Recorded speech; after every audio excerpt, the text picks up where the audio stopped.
Hey folks, this is Mike Tango Whiskey coming at you with another video, an early morning rambling video.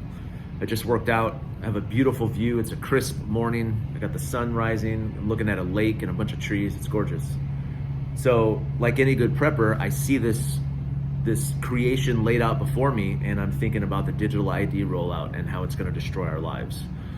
So I watched a few videos over the past day or so talking about the digital ID rollout, and you know, if that's successful, it seems like they're trying to control all of our access to all of the resources.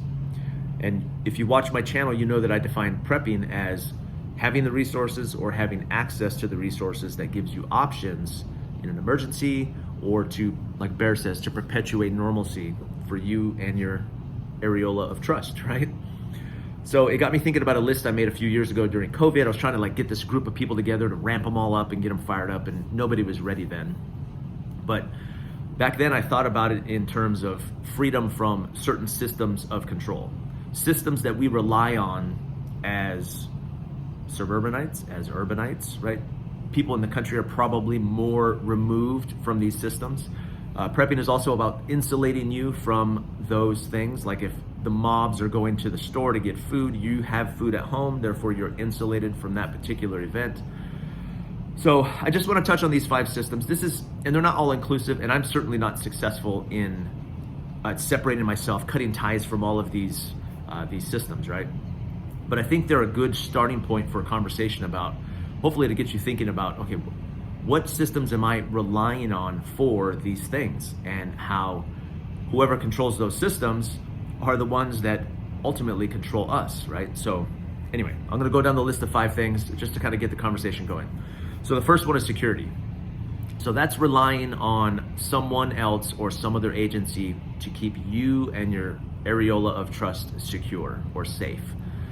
So how do we break free from that system? I think the first step is owning weapons, owning ammunition, knowing the things, securing your house, securing your people that are close to your belongings, securing your vehicle, being in secure places.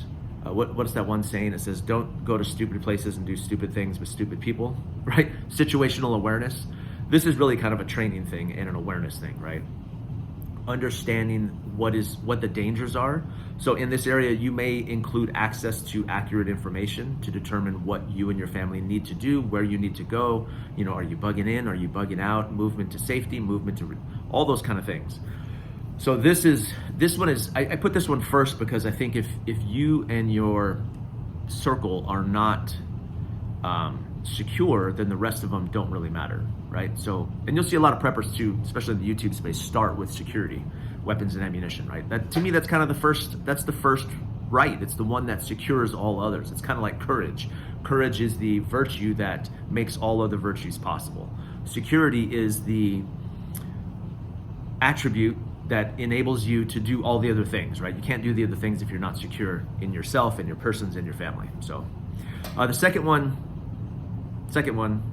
is food, access to food. So right now we rely on the store. Most people rely on the store, you know, sometimes daily, sometimes weekly. They go to the store, buy groceries, and that's about the extent of it. So what does this include? This includes classic prepping, having your pantry, having a month's worth, having 3 months worth, 6 months, 9 months, a year's worth of food stored up, short-term storage in your pantry. Lots of great videos out there. Wasteland by Wednesday did one recently. The Doomsday Queen did a really good one recently. She's got an awesome pantry going on.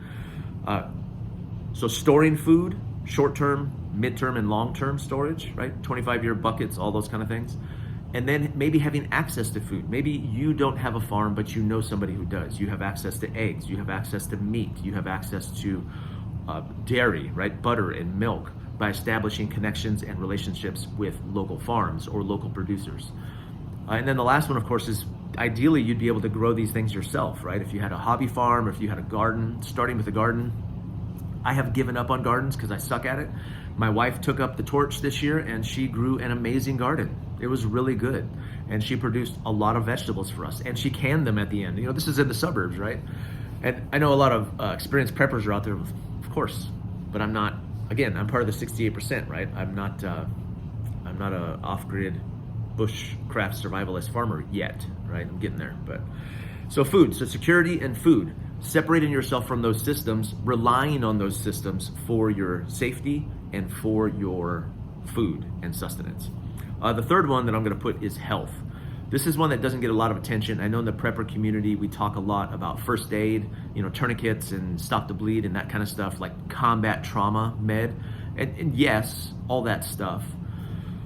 But also this includes, to me, it's trips to the doctor. And as a person who has 8 children, I remember with our first child, everything, we were going to the doctor. We're like, oh my God, what are they doing? I don't know what's happening right now. One time, one of my sons, my oldest son, had access to a package of Oreos, and he was like 2, and he ate a whole row of Oreos. And like a day and a half later, his poop was black. And we Googled it was it WebMD at the time, and we looked it up, and it said it's either nothing or it's cancer. So we rushed to the hospital, and what they told us was it was what did they call it? Fecalis hydralis. It was caused by the Oreos. So the hydrogenated oil in the middle of the Oreo, and then the black cookie. Now, with our 8th kid, we're like, oh, you're fine. Put a Band-Aid on it. Break a finger, it's like, you're fine. I'll put a cast on it. So I think not relying on the health system. If you are a woman and you've ever given birth, and I think you understand how much of a controlling environment that is to give birth at a hospital, like they want everything to go exactly how they want it to go. Now, after 8 children, we finally got it right, where we had a great birthing plan, and I was telling the nurses, I was like, this is not happening, this is what we're doing. We even gave them a list, notarized, all caps, signed, before we went in there, a birth plan. And they still tried to do every single thing on that list that we asked them not to do. So I had to be there as an advocate for my wife. It would have been great to give birth at home, right? We never got to that point, but not relying on trips to the doctor to take care of yourself, to take care of your children, for minor stuff. Obviously, there's reasons, there's emergencies when you should go. I posted a video about one of my sons going to the ER the other day about allergic reaction a couple weeks ago. Well, he got the bill for that, and it was like $5,000. He didn't have insurance, he had done it. So not relying on that system to take care of yourself, to keep you healthy. Also in this category, I would put fitness. Fitness is part of health. So taking control of your fitness. This is probably the most overlooked prep because it's the hardest, it takes the most effort, it takes the most time. It's easy to buy stuff and throw it into a backpack. It's a hell of a lot harder to sweat at the gym at 4:30 in the morning, right? Get up at 4:30 and go to the gym, and I get it. But especially as you get older, fitness should be near the top of your list, near the top of that list. I put it at number 3.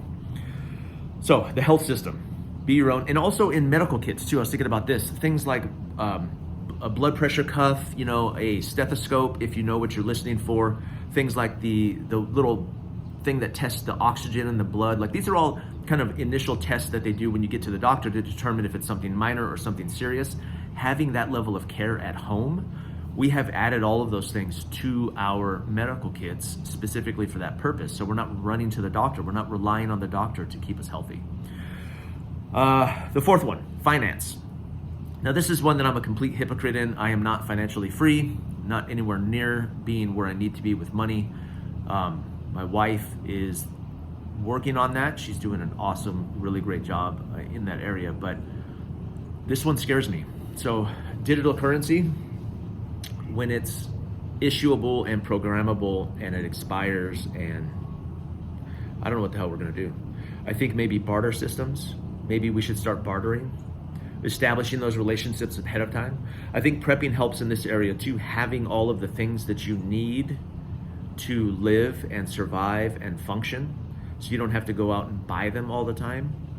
Having access to tools, the equipment to make things. This might include skills, this might include machines, this might include definitely tools and equipment, right? To build, to construct, to maintain, to fix the things that you have. Can you fix your dryer? Can you fix your car? Can you fix, as things inevitably get worse, and I think they will, those skills are going to become so much more valuable than they are right now. So finance, being financially free, not having to buy the things that are being sold to us. Maybe talk to a financial planner. getting your money out of the system too.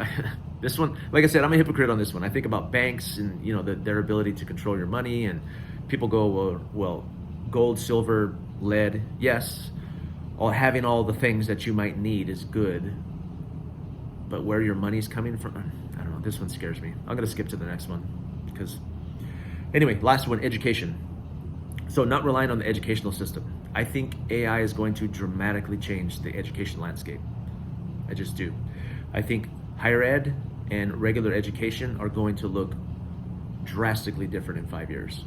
And I think if the job market does what they think it might, then the need for that type of education is also going to look dramatically different. It's going to be much, much lower, much less. So educating yourself and your children, if you have kids, I would recommend homeschooling. We homeschool. I say we, my wife homeschools. I support her in that endeavor. So educating your children, having access to the resources. For instance, we have a commercial grade copier to copy curriculum and to build lesson plans and all that kind of stuff to educate our children. Now, our kids still participate in the college process, right, to get a degree, but even that prospect is getting less and less valuable. So educating your kids, if you're scared of homeschooling, know what the laws are in your state, because most states allow you to homeschool one way or the other. There's almost always a way to do it where you're at. You just have to know what those laws are, know what those rules are, and then take the jump. I know a lot of moms especially seem very nervous and scared about homeschooling. You can do it. You can do it. And you can get the support that you need where you don't know the things, right? As the children progress, the subjects become more and more complicated. So it's difficult for you to be a math teacher, a science teacher, and all the things. There are usually co-ops and communities and other homeschool families that come together to do those things. Where I'm at, we have partnerships with the state where you have one foot in with the state, where you can go to a state-run school, but it's only homeschoolers to do the hard stuff, to do PE, to do pottery, to do science, to do math, all that kind of stuff. Where there's a will, there's a way. And I will tell you, not having our kids in the school system, every time there's a school shooting, I text my wife and I thank her. Because the schools, when you send your kids to schools, those schools have control over your kids. They control access to your children. If there's an emergency, you won't be able to go to the school and get your kid. They won't let you do that. So, also I've noticed an unexpected side benefit of homeschooling for us, I'm starting to get the chills, has been that my kids aren't really subject to peer pressure. They're not familiar with that. And peer pressure is one of the things that take kids in the wrong direction the fastest, right? The other day, I just had the conversation with my wife. She's like, well, yeah, I shelter my children. I do. I think that's part of my job. I think it's my job to educate them, to protect them from the things of this world that are trying to get to them. And there's a long list of things trying to get to your children and to my children. So take the leap, educate your children yourself. That's my recommendation. Use state or city resources, however you see fit, to get that done. And I think even higher ed, so education, what it looks like to be educated, it's going to look very different. I think YouTube helps with that. I think reading books, having access to books, maybe a book collection as a prepper, having the hard copy books, the paper books, right? All the access to that information, and then transferring all the information that we get as preppers, transferring that information to your children. I'm gonna do a whole other video on that. That's very important, because if you're that single store of knowledge and all your kids grow up and go away, what was the point? Like, it was a hobby then, right? If you're looking to get your family and your kids prepared, then you need to transfer that knowledge to them at some point. So, okay, we're right at 14 minutes. Security, food, health, finance, and education. Those are the 5 kind of systems that we tend to rely on that I think as preppers we need to work towards separating ourselves from. Okay, gaining freedom from relying on those systems for our safety, for our food, for our fitness and health, for our money, and for our education. Okay? All right, that's it. Is that it? Yeah, that's it. I'm starting to shiver. It's cold in the shade here. I'm gonna get in the sun. Mike Tango Whiskey, I'm all clear.